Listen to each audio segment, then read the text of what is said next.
Sir Keir Starmer. We've been saying he's in Paris meeting with Emmanuel Macron, and here's the latest. And positive meeting, which, as you can imagine, covered a wide range of issues. It was my first opportunity to say how much I value the relationship between our two countries, particularly when it comes to prosperity and security, and how, if we are privileged enough to be elected into power, I intend to build on that relationship and make it even stronger than it is today. So a very, very good meeting. Did you get on? Did you speak French? We had a very good meeting. We covered a wide range of issues. We were there for some time, started with an exchange of gifts, and it was really good to have that opportunity to discuss a wide range of issues, as you'd imagine, covering a lot of ground, but in particular, that relationship between our two countries. You said covering a lot of ground. Were you talking politics, or were you kind of just getting to know each other? As you will imagine, I'm not going to disclose all of the details, but yes, we had a very political discussion covering a lot of issues to do with global politics, but also it was that opportunity to look at future prosperity, future security, some of the most pressing issues on my mind and on the President's mind, and to discuss ideas about how we improve the relationship between our two countries, and for me to put on the table my ideas if we're privileged enough to win the election and strengthen further those relations. And on improving relations between the two countries, do you think President Macron is hoping for a Labour government that could mean close relations with Europe? Look, this was the first meeting that we've had, and it's very important that we get to know each other and have that initial exchange of views. And it was constructive and positive. We covered a lot of ground, and it went very well. Do you think some of the way you've been painted by the government as on closer ties with Europe, do you think that's fair? Look, I think it's very important for me to say at the outset that the election is not until next year. No votes have been cast, and we have to fight for every vote, and that is my major focus.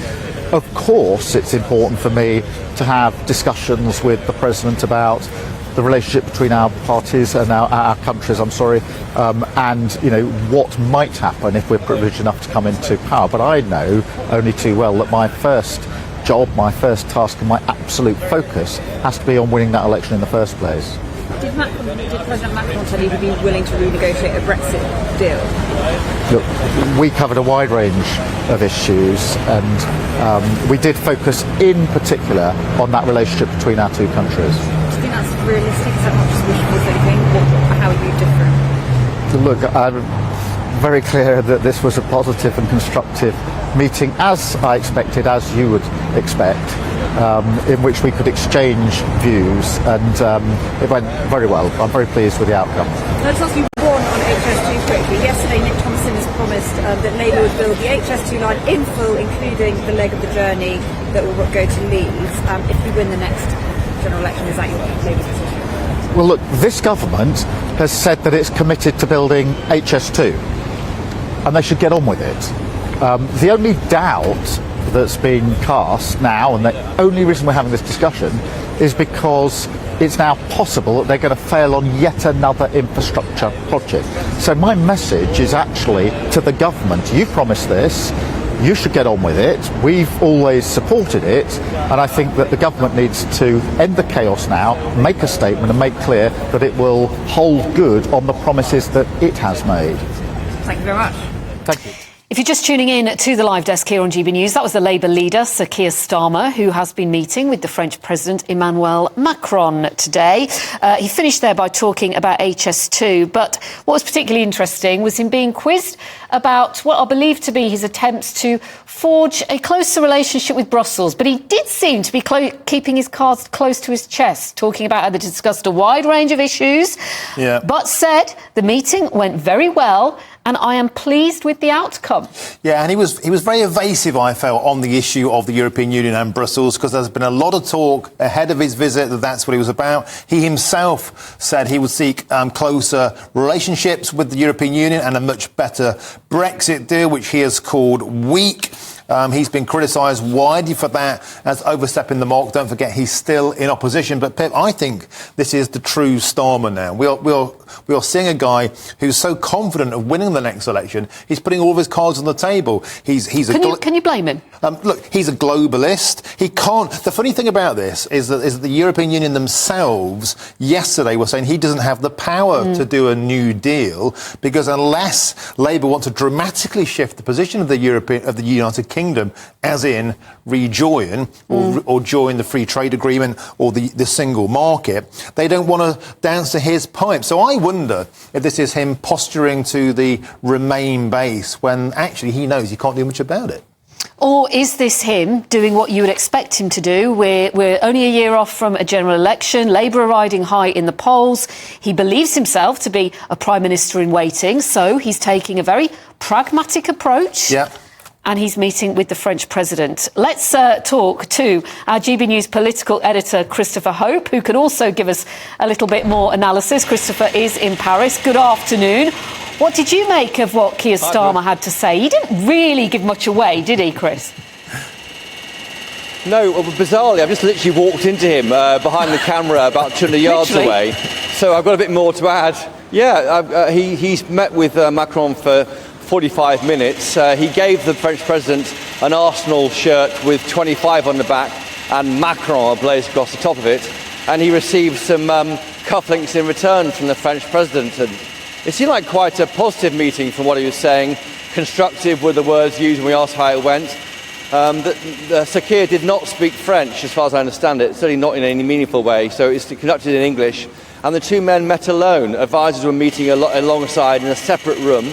So the two guys met together, so it's definitely all about constructing a personal relationship for Sir Keir Starmer, if, as the poll suggests, he's going to become our Prime Minister next year. I wonder, Chris, if it's the right thing to do to give an Arsenal shirt away. It's certainly going to offend a lot of other people who aren't Arsenal fans, but joking aside, Lord Frost has been very vocal today about the opportunity that's been granted to Starmer to go and cosy up to Brussels, basically, by saying this government is paving the way for Labour's great Brexit betrayal. So it might be about cufflinks and au revoir from Starmer's point of view, but no doubt back in Britain, we're seeing this as the beginnings of Starmer position himself as somebody who wants to renegotiate Brexit, perhaps with a view to rejoining the European Union. Well, that would be the concern on the Tory right, Martin, definitely. But I mean, what Starmer's always said is Brexit's done, he's not going to reopen that deal. And what he wants to do is get the deal better. Now, what that means is they're going to renegotiate the terms of the trade deal, or the TCA, they call it, the agreement, in mid-2025. What's on the table then is fisheries. The UK's should get back control of all of its fisheries that were temporarily left with the EU at the stage of when we left the European Union. What deal will Starmer do, if he dare do a deal, frankly, about UK fishing waters? It could be a deal on batteries for electric vehicles and ensuring they're not hit by tariffs when traded back into the EU trading bloc. So what is clear is the B word, that's Brexit and Britain, but Brexit came up, Martin. So Brexit is what was definitely a key talking point. I did say, was there any chat about small boats, to which there was no answer, so they stopped doing a shopping list of subject areas they spoke about. But it's quite clear that this is an attempt by Sir Keir to form a personal relationship. And it was also quite interesting because Emmanuel Macron is not necessarily from the same part of politics as Keir Starmer, but perhaps they both have a shared interest in football and trying to get the UK and EU closer together on some areas. Do you think that Sir Keir Starmer has achieved what he wanted over the last few days? I mean, he's been to The Hague, he's been to Montreal, he's now in Paris. You know, he has packed quite a lot in, and he is being talked about. Well, he is, and I'm here. I mean, GB News is here following him around. Exactly right. I mean, I think he is showing, in the past week, this world tour by Sir Keir Starmer. I've asked the party who's paying for it. They won't tell me. I'm assuming it's coming out of donor funds or whatever. But I guess for the bang for the buck, they are getting it because they are showing Sir Keir Starmer on the world stage with the Canadian Premier Justin Trudeau last weekend. Before that, in The Hague, talking to Europol and the idea of enforcing better to stop the small boats coming across Channel to the UK. And now the big one, which is meeting Emmanuel Macron on the eve of a state visit to Paris by the King and Queen. There's loads of Union Jacks and tricolours festooned around the place. They are not put out for Sir Keir Starmer, Martin. Don't worry about that. It's the King and Queen arriving tomorrow. But I think it has worked. I think it has. It's definitely. I was talking to a senior cabinet minister just yesterday, and I said, "Why is he going? Why is he doing this?" And he said, "Well, if you can just try and convince maybe a quarter of Tory voters that Starmer can punch well on the world stage, then that's job done." And it looks like he's getting there. Christopher Hope, thanks for joining us from Paris with that update. Isn't it fascinating the way that they kind of parade themselves around? But, it seems to be making him look prime ministerial. Yeah, but it's going to take more than a few days, isn't it? Yeah, any renegotiation he wants or what he wants to achieve there is going to take a long, long time. It's going to take a lot longer than that to convince red wall Brexiteers as well about his position on Brexit. That's the great unknown, and all the photo calls in Paris won't change that.